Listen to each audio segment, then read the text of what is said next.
We've just finished up the most epic day exploring outside of Sofia, traveling around in the mountains, because we found out recently that Bulgaria has 9 UNESCO World Heritage Sites, and 2 of them you can reach from Sofia. So we started doing loads of research about how we get to them, and it sounded really difficult. We're going to have to take all sorts of public transport. Then we found a company called Traventuria, and they basically run tours that take you to both in the same day. So it's 5:30 right now. We've just got back. It's starting to rain, which is why Stacey's run inside already. This morning at 9 o'clock, we jumped on a bus and we went to our first stop, which was the Boyana Church. But the second stop we went to, which is the Rila Monastery, absolutely blew us away. It is such a stunning place. But I have to rewind to this morning when we jumped on a bus and started heading out to Boyana Church. My name is Constanza. I will be your guide to have a very nice and pleasant journey to UNESCO sites.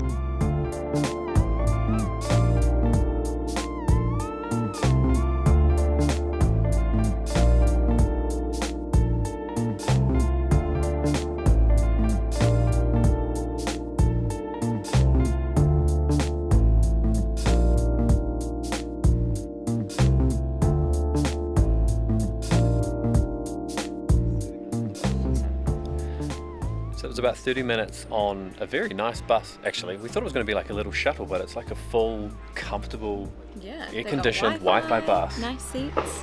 And we've arrived in an area called Boyana, and the main reason we're here is for Boyana Church. Which is this one, right? And there was a church initially built here in the 11th century, I believe, and then as history goes, like rebuilding. I think in the 13th century there was some rebuilding that went down, and then And so this one, it's sort of one of the most popular churches, or one of the most well-known churches in Bulgaria, because it wasn't destroyed, because it's on the outskirts, and because of the paintings or the murals on the inside, sort of some of the, known as like the finest medieval sort of art that from sort of that time, and because it hasn't been repainted like a lot of churches, a lot of that stuff, that history was wiped away and was replaced. Speaking of, we're allowed to go inside, but we couldn't get like a licensing agreement or anything to actually film on the inside. It can take up to a month to get this licensing agreement. we weren't that prepared, so we're going to go inside and have a look, and we'll explain afterwards. We'll report back. So we've just paid 10 lev each to get in, but they can only let 8 people in at a time because it's actually pretty small and you only get 10 minutes. This is the church here, and we're just basically waiting around in this area, and then you go down into this tiny little door and like step down and inside, and then the murals and everything are all up on the inside there.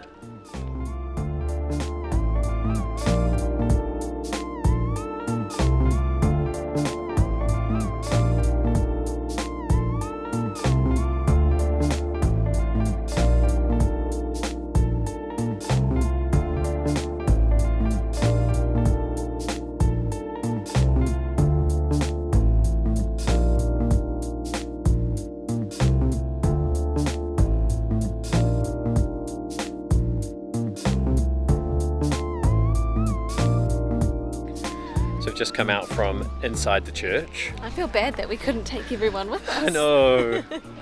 But it was like, it was different from what I expected. I sort of just thought that there would be like beautiful paintings, but not so much like meaning and so much of a story. Yeah, it was a huge amount of stories. It covered everything from like kings and queens and to the saints people that and donated Jesus the money and for the church. They're like painted on the wall. Yeah. There's kings and queens, and there's like nativity stories and all sorts. So I would say like go with a guide. Definitely go with a guide, because there's a lot of backstory there, and if you're religious in particular, you'll like it even more. But yeah, it's sort of all different shapes and curves and arcs, and obviously nothing's perfect because it's been preserved for like hundreds of years. So the bits by the window have actually faded, and like some of the brick has even crumbled off because of like the sunlight. Yeah, so some sides are sort of but more to be preserved fair, than others. It's still pretty well preserved. You can still see everything clearly. It's ridiculous that it is honestly still there, and you can see some of the layers of brick have come away, and there's another layer of brick where there was even more or older paintings. Yeah. Again, it's been worth the trip already. So we're jumping back onto the bus now, and now we're heading to the larger site, because this is quite a small site really. It was smaller than I expected. Yeah, me too. So now we're going to the Rila Monastery, which is like big, grand courtyards and all sorts of stuff like that. Is it 2 hours from here? Yeah, it's a decent trip from here. Yeah.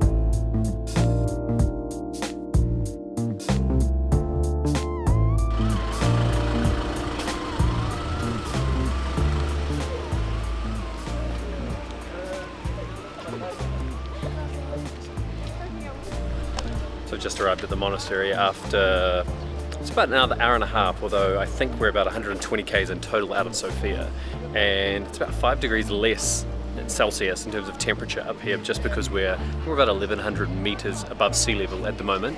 Just standing outside the big archway, you can see down into the courtyard here, and we're about to start I think we're doing about like an hour walk around with our guide explaining sort of some of the history behind it.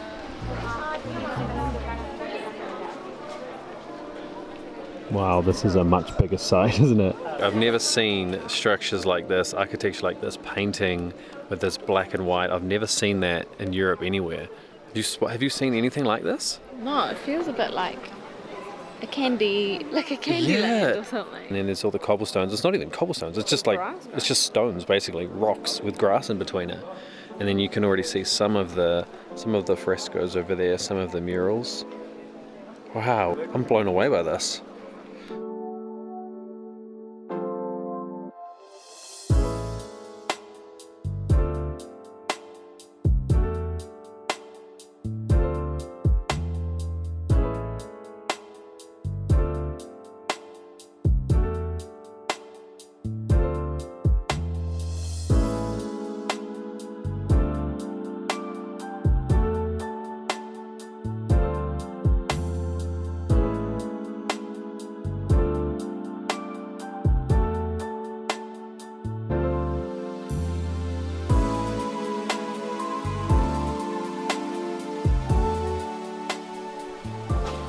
This is actually the largest monastery in Bulgaria. I think it's probably the most popular as well because there are a lot of people here. Yeah, so it was built in the 10th century. There's so many different stories, and the history is like, it's insane. There's no way that we could possibly go into it, but to paraphrase it, there was a guy that was sort of living in exile away from people. He came up here, he started performing miracles. The king got word of it. I mean, I don't really know what that means. The king got word of it, came and visited himself, traveled 400 k's, which back then would have taken a very long time.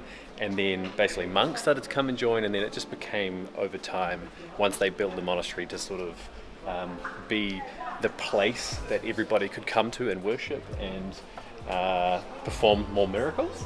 Love it. I'm learning about this as Dane says it. Yeah, I'm picking up little bits and pieces from all the different stories that we've been told. All these frescoes here are very similar to what was inside Boyana Church. Obviously these are a lot more colourful because they've been repainted, they're newer, but maybe the ones that we were looking at inside the church were probably more in line with sort of this, like a lot, the colours were a lot more faded, there was a bit more jagged like that. But they've obviously taken a lot more care of these ones, or more so probably repainted them multiple times, because they run all the way up along the top here. And then if you come around this side as well to the main entrance, all on the outside and right the way up through all of these columns. So impressive.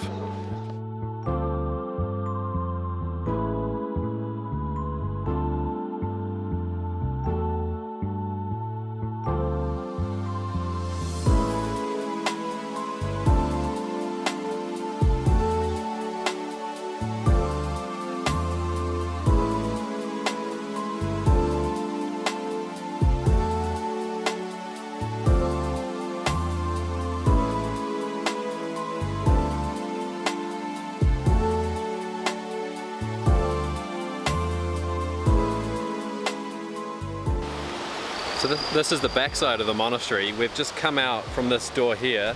We've walked along. Down there's a whole bunch of restaurants and some donuts and stuff that we're 100% going to be getting. And then, yeah, a bit of construction here, which is random, but we're on a stream here, running down, a little bit of a waterfall down the end there. And we've come to a little local restaurant here. All right, so we got a chicken skewer. What we thought was going to be some like local potatoes with cream cheese and stuff is actually just French fries with some grated cheese on it. Not what we expected.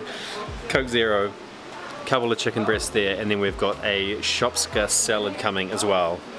Lunch was really, really delicious, and we have totally come and got the donuts that we saw. Apparently some of the best mikitsa that you can get is just up here. But they weren't, it's just standard with it's the more traditional one just with a little bit of sugar on it. we felt like something a little bit sweeter, and we got chocolate sauce and caramel sauce on these ones. It might seem, I don't want this to seem like we're not taking advantage of the fact that there's this amazing monastery right there.